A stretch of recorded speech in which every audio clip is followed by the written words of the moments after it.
같이 따라합시다. 눈은 몸의 등불.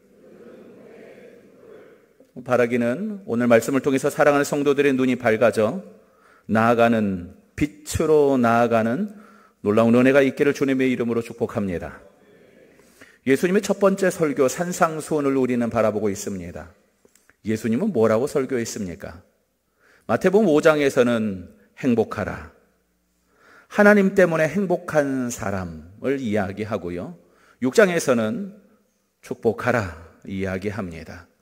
어떻게 하면 하나님의 그 놀라운 축복을 누릴 수 있는지, 또 하나님의 축복받은 사람이 해야 할 일들이 무엇인지 세 가지로 정리했습니다. 그 세 가지가 뭡니까? 구제, 기도, 금식입니다. 뭐라고요?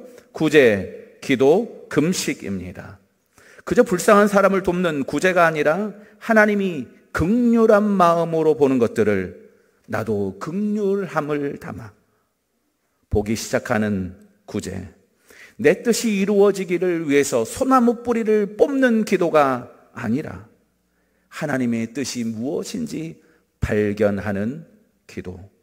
그저 밥 안 먹고 생떼를 부리는 금식이 아니라 내가 가장 귀한 것으로 채우기 위하여서 헛되고 썩어진 것들을 절제하는 금식. 이렇게 절제하고 가장 귀한 것으로 남은 것들을 주님을 위하여서 하늘에 쌓는 사람. 내 보물을 하늘에 쌓아라라고 말하며, 그래서 21절은 내 보물 있는 곳에 너의 마음도 있다라고 이야기합니다. 무슨 말입니까? 네가 하나님을 위하여서 쌓아 올려드리는 그 보물, 하나님이 그 마음을 받으신다는 얘기입니다. 그러면 하나님은 가장 귀한 보물이 뭡니까? 하나님은 가장 귀한 보물, 독생자 예수를 우리를 위해서 주셨습니다. 하나님이 세상을 이처럼 사랑하사 독생자를 주셨으니, 가장 귀한 두 가지가 있는데 하나님께 독생자 예수고, 또 다른 하나는 이 땅에 있는 우리입니다.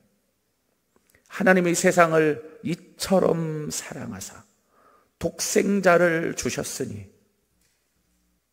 죽도록 내어주셔서 예수님이 죽으심으로 이 못난 사람, 썩어질 인생이 생명을 얻는 놀라운 이야기, 이게 성경입니다. 하나님은 보물을 이 땅에 쌓아두셨습니다. 여러분이 하나님의 보물입니다. 우리 옆에 있는 분들을 좀 축복합시다. 당신은 하나님의 보물입니다. 우리는 하나님의 보물입니다. 그리고 이 보물 이야기에 넘어서 나오는 이야기가 갑자기 눈에 관한 이야기입니다. 22절 같이 읽습니다. 시작. 눈은 몸의 등불이니 그러므로 내 눈이 성하면 온몸이 밝을 것이요. 23절도요. 눈이 나쁘면 온몸이 어두울 것이니 그러므로 내게 있는 빛이 어두우면 그 어두움이 얼마나 더하겠느냐. 아멘. 성경이 어려운 게 바로 이런 것 때문입니다. 갑자기 보물 이야기하다가 이제는 눈에 관한 이야기를 합니다. 전혀 다른 이야기 같지만 연결되어 있습니다. 눈은 몸의 등불이니 눈이 성하면 온몸이 밝을 것이다. 눈이 나쁘면 온몸이 어두울 것이다.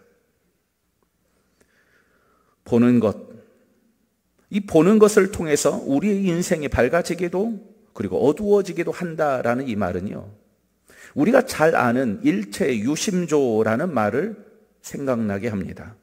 마음먹기에 따라 달라 보인다, 마음먹기에 따라 달라진다. 이건 불교의 화엄경에서 나온 말입니다. 원래의 의미를 풀어보면 이렇습니다. 행복과 불행은 마음이 지어낸다. 행복과 불행은 사람의 마음이 지어낸다는 이 이야기는 모든 것은 마음먹기에 따라 달렸다라고 우리가 흔히 말하는 그 말의 시작이 여기입니다. 그렇습니까? 근데 예수님은 정반대로 얘기합니다. 예수님은 눈은 몸의 등불이니 눈이 성하면 몸이 밝아질 것이고 눈이 어두우면 그리고 마음도 어두워진다는 얘기입니다. 마음이 먼저입니까? 눈이 먼저입니까? 쉽게 흔들리고 연약한 인간의 마음이나 다짐이 아니라 어제 다이어트 1일이었는데 오늘 또 다이어트 며칠 차예요? 1일 차. 왜냐하면 실패했으니까. 이렇게 쉽게 무너지는 우리의 결심이 아니라 우리가 보는 것, 눈을 통하여서 온몸이 밝아질 수 있다라는 이야기는 사실 이해하기 어렵습니다. 근데 오늘 이 본문에 보면요, 눈은 몸의 등불이니 그러므로 내 눈이 성하면이라고 하잖아요. 눈이 성하다라는 이야기가 무슨 뜻이겠습니까? 눈이 성하다. 거기 우리 성경책에 보면은요, 여러분 성경책에 한번 봐보십시오. 성하면 거기 바로 옆에 뭐가 있어요? 숫자가 있습니까? 있지요. 숫자 1이라고 되어 있습니다. 성경책 제일 아래 보면은요, 왼쪽에 보면은 1하고 옆에 뭐라고 되어 있어요? 헬, 순전하면이라고 되어 있습니다. 헬라어로 성하면이라는 말은 순전하면이라는 뜻입니다. 거짓이 없고 명확하다는 뜻입니다. 원어를 분석해 보면은 다른 거짓된 것들이나 더러운 것들과 엮이지 않고 순전히 한 가닥 실처럼, 이런 의미입니다. 성한 눈, 눈이 성하면이라는 말은 거짓이나 불의 없이 명확하고 단순하게 분명하게 바라보는 것을 말합니다. 다른 사람의 시선이나 다른 사람의 판단, 경험이 문제가 아니라 오직 하나님만을 분명하게 바라보는 시선. 재물과 하나님, 내 계획과 하나님, 세상 돌아가는 정세나 하나님이 아니라 오직 하나님만을 바라보고 분명하게 달려가는 사람. 이 사람을 향하여서 24절에서는 두 주인을 섬기지 않는 사람이라고 얘기합니다. 두 주인을 섬길 수 없다라는 말은 우리에게 양자택일하라라고 말씀하고 있는 겁니다. 흔들리고 부패하기 쉬운 인간의 마음먹기에 따라 세상은 달라지지 않습니다. 절대 호락호락하지 않습니다. 세상은 냉정하고 차갑게 우리를 바닥으로 끌어내립니다. 그때 믿음의 눈을 들어 끝까지 포기하지 않는 하나님의 눈으로 너를 보고 그 하나님을 네가 온전히 바라보는 것, 이게 바로 성한 눈입니다. 어두운 세상 속에서 눈을 들어 주를 바라보라. 이를 위해서 예수님께서 십자가에 달려 죽으셨습니다. 십자가에 달려 죽으실 때 휘장이 갈라져 하나님을 향한 길이 생겼습니다. 그때부터 볼 수 있게 되는 겁니다. 구제, 기도, 금식 통해서 결국 하는 일이 뭡니까? 다른 게 아닙니다. 하나님, 가장 귀한 것이 무엇인 줄 알아. 내가 덜 귀한 것들을 포기하고 절제할 수 있게 되고 이제 주님만 바라보겠습니다. 바라보는 이야기입니다. 하나님만 바라보는 밝은 눈 있다면 마침내 이 하나님의 시선으로 바라보게 되는 겁니다. 나를 보고 같이 있는 그 사람을 바라보고 교회를 바라보게 되는 겁니다. 하나님, 왜 이 일을 이렇게 인도하십니까? 우리가 다 알 수 없는 그 상황을 만날 때 하나님의 눈으로, 하나님만 바라보는 밝은 눈이 있다면 이제 하나님의 뜻을 더욱 구하게 되는 겁니다. 하나님, 겟셋마나에서 예수님이 했던 기도가 무슨 기도입니까? 내 뜻대로 마옵시고 아버지의 원대로. 하나님만 바라보기에 신뢰하며 거기까지 기도하는 겁니다. 하나님만 바라보는 밝은 눈이 있다면 썩어지고 더러운 것들, 그게 썩는 건 줄 몰라서 지금까지 붙들고 있었는데 이것들을 내려놓고 절제하며 영원한 생명을 취할 수 있게 되는 겁니다. 보물이 있는 곳에 마음이 있다. 하나님과 재물을 겸하여 섬길 수 없다. 어떻게 보면은 바로 앞에 있는 21절과 24절은 똑같은 얘기입니다. 그리고 가운데 여기 말씀하시는 것이 똑바로 봐라입니다. 똑바로 봐라. 하나님만 바라보라. 하나님이 너의 가장 귀한 보물인 줄 알고 제발 하나님을 바라보라. 제가 요즘 이 눈에 관한 문제가 사실 좀 심각합니다. 그래서 오늘 설교를 준비하면서도 마음이 여러 가지 고민과 찔림이 많이 있었습니다. 제가 안경을 썼습니까? 벗었습니까? 네. 근데 원래 저는 안경을 쓰는 사람입니다. 노안이 와서 이제 안경을 쓰면 잘 보입니다. 그리고 어디 나가면요, 항상 이 눈을 보고 다녀요. 왜냐하면 제가 언제 흘린지도 모르는데 막 옆에 눈물 자국이 이렇게 막 있어서 너무 더러운 거예요. 근데 요즘 저의 이 눈물샘을 더 자극하는 일이 생겼습니다. 드라마 폭삭 속았수다 때문에.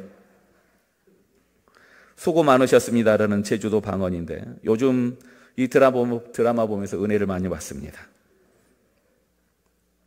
제가 영상을 하나 준비했습니다. 이 영상은 주인공 애순이가 평생 후회하는 순간, 그게 뭐냐? 주인공 애순이가 평생 후회하는 순간, 여러분 뭘 것 같습니까? 이겁니다. 정분으로 사람 안 죽기는. 이렇게 끝납니다. 사실 이 드라마 보신 분들은 아마 이 장면의 의미를 좀 더 알 것 같은데요. 애순이가 이제 결혼을 포기하고 막 뛰어가서 양관식 하면서 이제 부르는 장면입니다. 근데 여기 후회하는 게 뭐냐면은 그렇게 빨리 뛰지 않았더라면입니다. 근데 이 주인공은 뭐라고 하냐면요, 이 남자와 결혼을 후회하지 않고 다시 태어나도 이 남자랑 결혼하겠다고 합니다. 그런데 이 남자가 가는 배에서 뛰어서 수영해서 오는 그 장면을 보고 그때 내가 그렇게 빨리 안 갔더라면 이라고 후회하는 겁니다.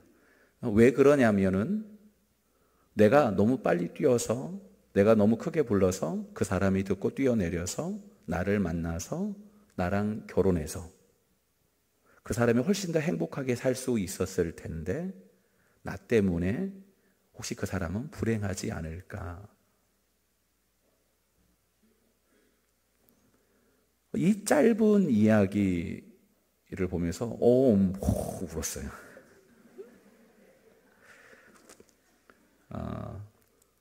가장 사랑하는 사람을 잡으면서도 혹시 나 때문에 이 사람이 그 사람의 행복을 포기해야 되고 그 사람이 즐거운 일들을 포기해야 되지 않았을까라는 생각. 이게 사랑 아니겠습니까? 성한 눈으로 바라보는 것, 사랑으로 바라보는 겁니다. 뭐만 보이겠습니까? 그 사람만 보입니다. 나의 즐거움과 나의 행복은 뒷전이고 사랑의 눈으로 오직 그 사람만 보이는 겁니다. 심지어는 나의 기쁨도 잠시 접어두고 혹시 저 사람이 나 때문에 라고 생각하는 것, 이게 성한 눈, 사랑의 눈입니다. 사랑하는 자녀들 키우면서 돈이 필요하니까 열심히 돈 법니다. 그런데 열심히 돈 벌다 보면은 어느새 아이들과 함께 할 시간이 없습니다. 거리가 생겨서 대화하기 힘듭니다. 이게 두 주인을 섬기는 겁니다. 오늘 본문은 그래서 사랑으로 바라보라, 그리고 양자택일하라. 더 늦기 전에 결정하라는 얘기입니다. 어물쩡거리면서 있을 시간 없다. 정말 귀한 것이 그거냐? 그러면 선택해라. 하나님이 우리를 어떻게 보십니까? 누가복음 15장에 보면 탕자의 비유에서 허랑방탕하며 아버지의 재산을 탕진하고 탕자가 돌아왔을 때 아버지가 그 아들을 맞이해서 그 꼬라지가 뭐냐? 뭐 하다가 이 꼴로 왔냐? 내가 말 안 했냐? 라고 말하지 않습니다. 대신 따뜻한 품으로 안아주십니다. 오히려 말 한마디 없는 이 장면이 저는 더 감동이었어요. 저 같으면 엄청 잔소리했을 것 같은데 한마디 하지 않습니다. 그리고 하인에게 명하여 탕자의 옷을 새로 바꿔줍니다. 수치를 덮어주는 겁니다. 아버지는 아들의 걸레 같은 옷이 아니라, 세상에 쏟아지는 비난과 손가락질이 아니라, 허랑방탕하며 낭비한 그 피 같은 돈이 아니라 오직 그 아들만 봅니다. 내 눈이 성하면 바로 그 말입니다. 그 아들만 바라보면 눈은 몸의 등불이니 성한 눈으로 온전히 바라봐라. 하나님이 우리를 바라보는 것처럼 사랑하는 아들아, 이제 너도 나 좀 봐라. 행복하라, 축복하라. 그런데 진짜 문제가 뭔 줄 아십니까? 보이지 않는 데 보이는 척 하는 것이고,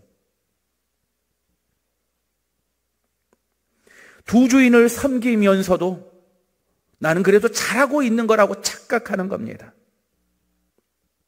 누가복음 15장에서 탕자가 돌아오는 그 장면 너머에 바로 연결되는 큰아들, 문제는 이 큰아들입니다.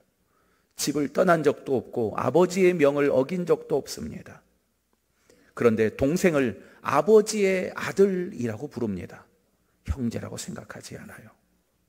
아버지가 베푼 잔치에 거듭 설득하지만 들어오지 않습니다. 끝끝내. 큰아들의 모습은 아버지랑 같이 살지만 아버지의 사랑을 모르고, 아버지와 함께 있지만 아버지를 순전하게 성한 눈으로 바라보지 못합니다. 보물을 하늘에 쌓는 것처럼 열심히 쌓고 있고 구제하고 기도하고 금식하지만 사람들에게 보이려고 하던 유대인들의 모습처럼 오늘 우리의 문제가 혹시 이렇지 않습니까? 성한 눈으로 바라보라. 겉으로는, 형태로는 그럴듯하고 사랑하지 않아도 그냥 사는 게 사랑이지라고 말하며 버티는 것 말고, 진심이, 하나님을 향한 진심이 우리에게 있는지 하나님 오늘 우리에게 물어보십니다. 여러분의 진심은 세상을 향해 있습니까? 아니면 하나님을 향해 있습니까? 한 목사님이 이 본심을 확인하는 방법을 얘기해 주는데 아주 깊은 공감이 갔습니다. 그게 뭐냐면은, 여러분 질문해 보십시오. 스스로에게. 여러분 최근에 어떤 문제에 대해서 크게 분노하고 최근에 어떤 문제에 대해서 슬퍼했습니까? 여러분의 분노와 슬픔, 이유가 뭐였습니까? 최근에 정치 보면서 옳지 않은 일이 벌어졌다고 격노하고, 경제를 보면서 슬퍼하고, 자녀를 보면서 속상해하고. 근데 여러분, 정치는 한 번도 즐거웠던 적이 없습니다. 그런데 민주주의는 즐겁지 않습니다. 네 말도 옳고 네 말도 옳고 많은 사람의 말을 하는 곳이 민주주의입니다. 경제는 항상 나빴습니다. 죽는다고 그랬어요. 하지만 죽지 않고 우리는 여기까지 달려왔습니다. 6.25 그 전쟁통을 겪어서도 이만큼 우리가 발전할 수 있었고, 파바치던 이곳이 이렇게 아파트 천지가 되지 않았습니까? 자녀는 내 뜻대로 안 돼서 그렇지 잘 크고 있습니다. 문제는 우리 영혼의 거룩함에 관한 일이나 온전히 하나님을 따르지 않는 것에 관한 우리의 불만과 우리의 슬픔이 화낸 적이 없다는 겁니다. 작년 봄에 입었던 옷이 이렇게 열어보면서 입을 옷 없다고 투덜대는 건 우리의 일상이지만, 작년 봄의 모습과 올해 나의 모습이 하나도 변한 게 없네. 여러분 슬퍼하거나 투덜댄 적 있습니까? 지난주에 내가 들은 말씀, 내가 어떻게 해서 살려고 그랬는데 또 안 되네. 여러분 속상해한 적 있습니까? 이것이 우리의 영혼의 상태라는 겁니다. 탕자를 바라보는 아버지의 눈, 그리고 아버지밖에 소망이 없어 달려와 안겼던 탕자의 성한 눈, 그 눈이 아니라 큰아들처럼 적당히 가리고 눈이 떠진 것처럼 허우적거리며 세상의 어둠에 혹시 그렇게 살고 있지는 않습니까? 교회는 다니니까 나쁜 짓을 찾아서 하지는 않지만 적당히 살아가는 방법을 배워서 우리는 그렇게 타협하며 살고 있지는 않습니까? 순전한 눈으로 하나님만 바라보는 사람, 세상과 하나님을 겸하여 섬길 수 없다. 하나님을 따르면 세상을 외면해야 되고 세상을 따르면 하나님을 좇을 수가 없습니다. 여러분의 분노와 여러분의 슬픔은 어디에 있습니까? 여러분의 시간과 여러분의 마음과 재정은 어떻게 사용되고 있습니까? 보물이 있는 곳에 마음이 있고 하나님과 재물을 겸하여 섬길 수 없습니다. 얼마큼 헌금했는지, 얼마큼 오랫동안 기도했는지, 율법은 잘 지켰는지 따져 묻는 게 아닙니다. 여러분, 믿음의 눈을 들어 나를 포기하지 않는 하나님만 보고 있습니까? 하나님이 기뻐하는 일이 내 소원이 되고 하나님이 사랑하는 그곳에 내 보물을 내어 드릴 수 있습니까? 성경에 보면 하나님을 질투하는 하나님이라고 합니다. 하나님이 나처럼 질투하냐? 그렇지 않습니다. 이 히브리어에 질투하다라는 단어는요, 속 좁다라는 말이 아닙니다. 열심을 내다라는 단어가 질투하다라는 단어 똑같은 단어입니다. 다시 말해서 질투하는 하나님이라는 말은 하나님 얼마나 너희를 향해서 열심을 내시는지 너희 잘 모르지 이겁니다. 네가 생각하는 것보다 훨씬 더 뜨거운 열심으로 하나님 너를 사랑한다. 이게 질투하는 하나님입니다. 시편 121편에 보면 내가 산을 향하여 눈을 들리라. 나의 도움이 어디서 올꼬? 나의 도움이 천지를 지으신 여호와에게서로다. 순전한 눈으로 본다는 것은 마음 먹은 대로 된다는 이야기가 아니라 잘 봐야 된다는 겁니다. 우리의 담대함은 내가 마음 먹을 때 담대해지는 게 아닙니다. 이건 금방 흔들리는 겁니다. 우리가 담대해질 수 있는 이유는 우리가 눈을 들어 산을 보며 하나님께서 어떻게 우리를 위해서 일하실지. 이스라엘 가보면은요, 예루살렘이 해발 780입니다. 그런데 이 예루살렘 바로 옆에 산들이 있어요. 적군들이 예루살렘을 둘러싸면 그 산을 빙 둘러싸는 겁니다. 그러면 구원군이 오면 어디서 오겠습니까? 어떻게 보이겠습니까? 산 너머로 보이는 겁니다. 산 너머로 나의 도움이 오는지 살펴보는 겁니다. 눈을 들어 산을 보아라 라는 말은 그래서 하나님이 너희를 위해서 어떻게 일하실지 기대하며 너는 믿음으로 거기 서 있으라 라고 우리에게 말하고 있는 겁니다. 이 땅에 보이는 것이 전부가 아닙니다. 눈을 들어 주를 보라. 보이지 않는 하나님을 볼 수 있는 믿음의 눈, 이게 바로 순전한 눈이고 성한 눈입니다. 바로 이 눈으로 주를 바라볼 때 광야길을 걸어갈지라도 여호와는 나의 목자시니 내가 부족함이 없습니다 고백할 수 있게 되는 겁니다. 그나들처럼 눈을 감고 있으면서도 두 주인 섬기고 있으면서도 눈 뜨고 있는 것처럼 허우적거리며 경건한 것처럼 사는 것이 아니라 마음과 뜻과 정성을 다하여 하나님을 바라보는 믿음의 눈.